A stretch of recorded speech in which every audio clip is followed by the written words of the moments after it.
So these sheets we're pulling out, they're 12 metres wide. So in each section, or plastic we call it, we put a plastic out every 12 metres. You can see the slits being made. We've got the machine that makes a slit along there. And then also underneath here, there's slots there, or slits, which you can see that's where the plastic's going to be pushed into with the guys with the spades. Dad getting the first spread. Got the Amazon ZAV, the 6130. I'm getting some haylage. These are all about 9 or 10 months old, and we're just pulling out. Annoyingly, the harvesters were in here, but we're full up at home, so we need to get the harvesters out. And then we got another group. Will and Hannah just gone back to get the next group now.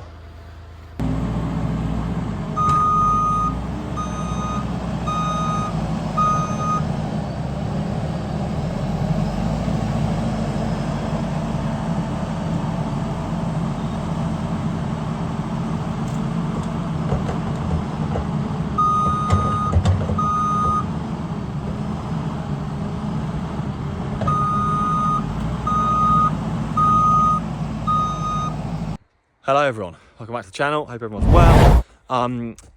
Yeah, it's rained a bit, so we've had a cracking run. You can see behind me, all these big, this is the big field you saw in the last video. This has now been covered. We've planted, or nearly, just got the end ones, the ones we planted the other way. These are the long rows you saw us planting.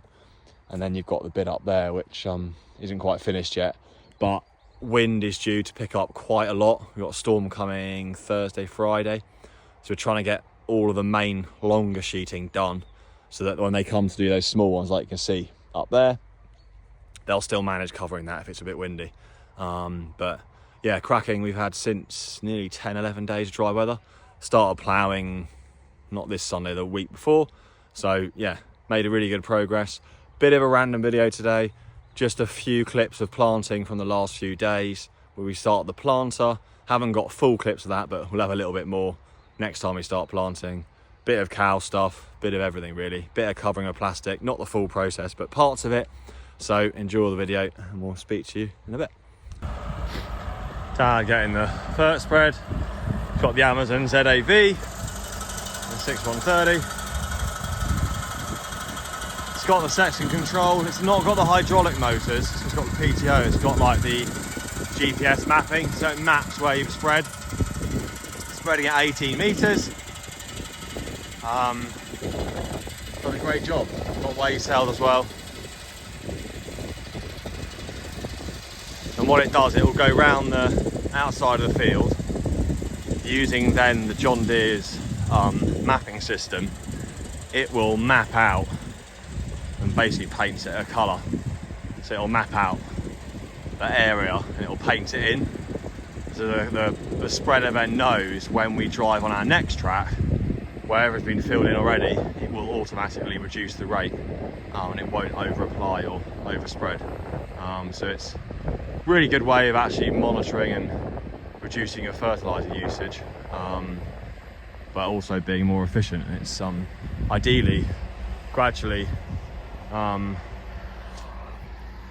maybe for the next one, it'd be nice to go to hydraulic motors, because then you can have really full control and it doesn't actually drop the rate. It will just reduce the speed of one of the discs when you're spreading on short turns or things like that. But it's yeah, it's a much better thing than we had. We've had it 2 years now and it saved us a lot of fertiliser. The waste cells as well are brilliant. And whilst we're here, conditions are now good. Things are drying out nicely. So we've got first day with the cut planter, it's a growing cut planter, and we're planting by hand just over here. Just moved up to this block. Peter's in the 120. He's power harrowing with a smaller Brevillary. I say it's coming up beautiful. For this time of the January, it's can't complain with it. Tiny bit of stone in these fields as well, but they're early on, and that's what helps them warm up. Controversially, while we're up here, you can see in the distance there, little solar park, one of Jersey's first ones.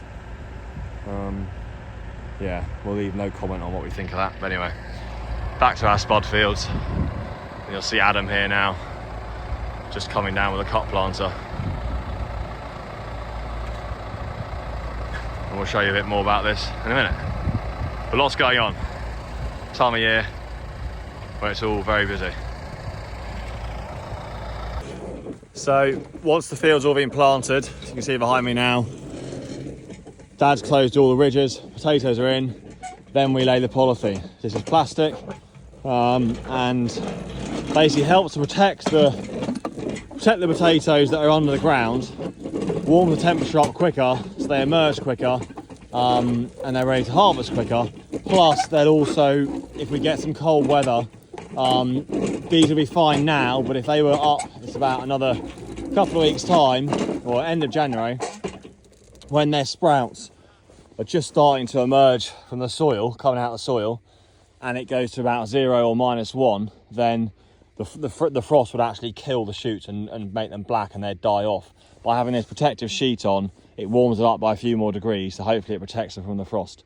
So we basically pull it out in these smaller fields, we just drag it out and then cut it, and the guys come along and put it in the holes. And I'll show you how the machine makes the little slots in a minute.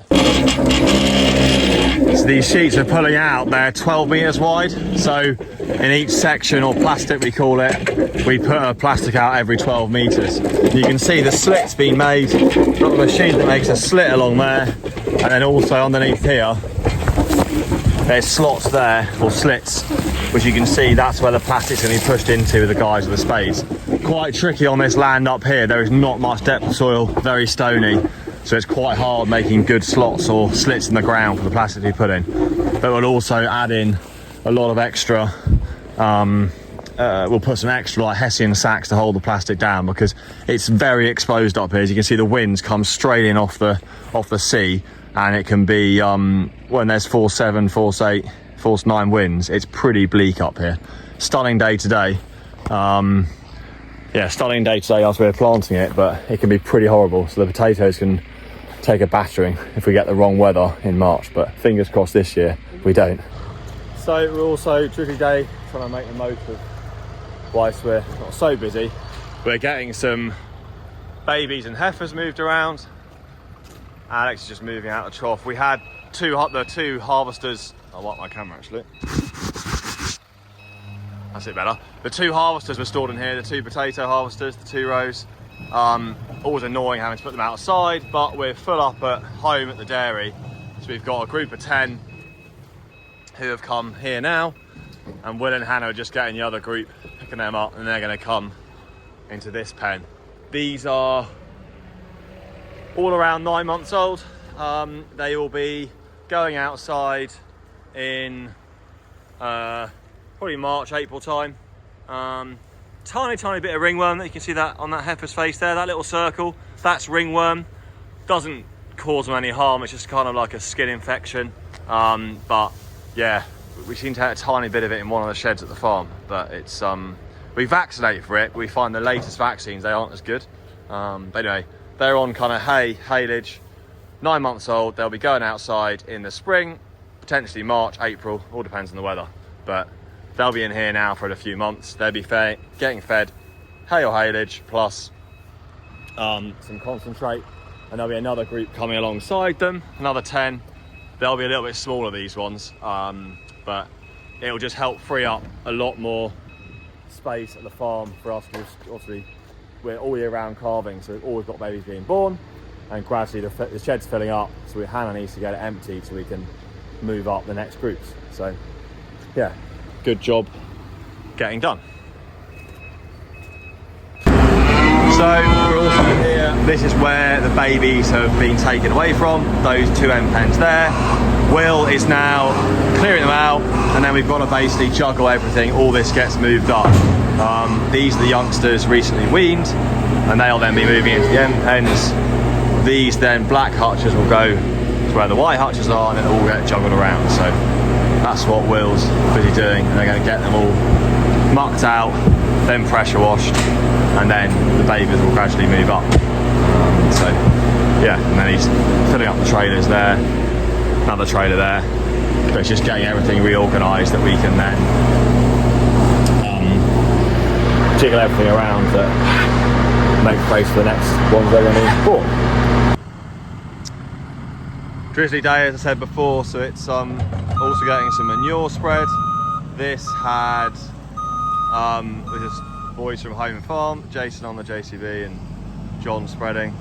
This is maize stubble. Had maize last year. Sowed some barley, just broadcast them on the top. It's vaguely come up, but did this one a bit later.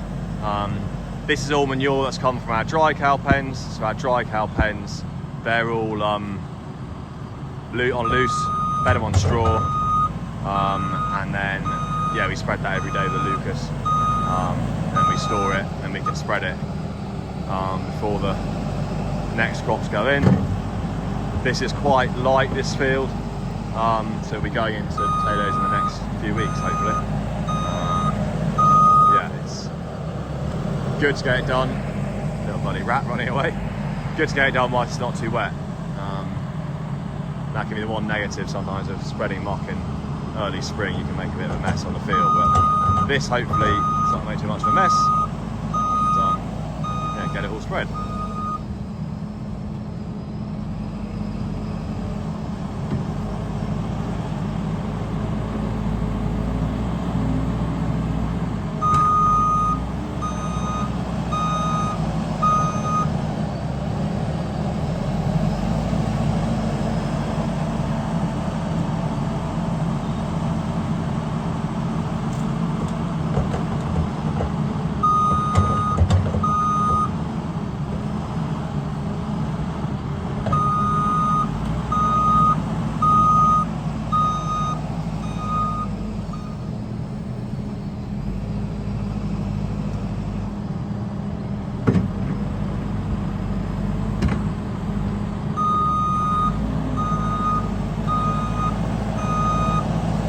Sure, get people asking, but they do have a muck fork, they do have a muck grab, but it just depends on what they're doing, and I think they're going on to spread some other manure after, and sometimes with a muck fork or muck grab it doesn't pick it up as well. It's looser, more rotten stuff, so that's why they got the bucket on today. Just helps clear it up and pick it up better.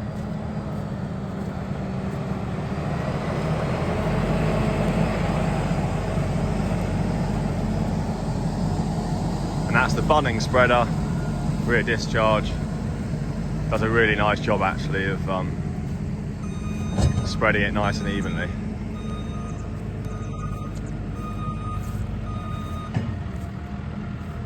What it's doing, the muck provides or puts back a lot of nutrients back to the soil.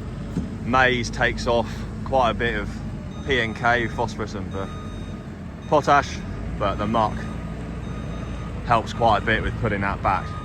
So we try and do any fields that have maize, we'll either try and get slurry or we'll get muck spread back on them, just to help try and replenish that naturally rather than having to rely on bag fertilizer.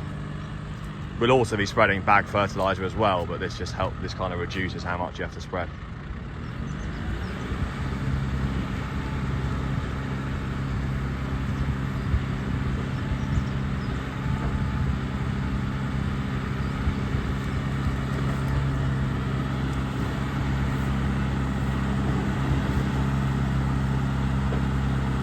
So they'll basically just work their way then through this field and get that heap all spread on this field.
So thanks for watching today. Hope you all enjoyed it. A little bit more of a random video, a little bit mixed about. Sorry it might not seem quite as in order, but just trying to fit in all the clips. We are a mixed farm, so it is a very varied day sometimes, especially catching up after kind of a dry spell. It's just juggling around and getting all the different jobs done. But hope you enjoy seeing different parts of the farm, and yeah, see you all for Sunday for the next video. We'll try and get, I'm sorry I didn't finish off the covering of the plastic, the polythene, but I'll get some clips of the guys laying the polythene, so we'll actually see the process of them tucking it all in and doing that as well. So we'll try and get that for Sunday's video. So see you all on Sunday, and thanks for watching.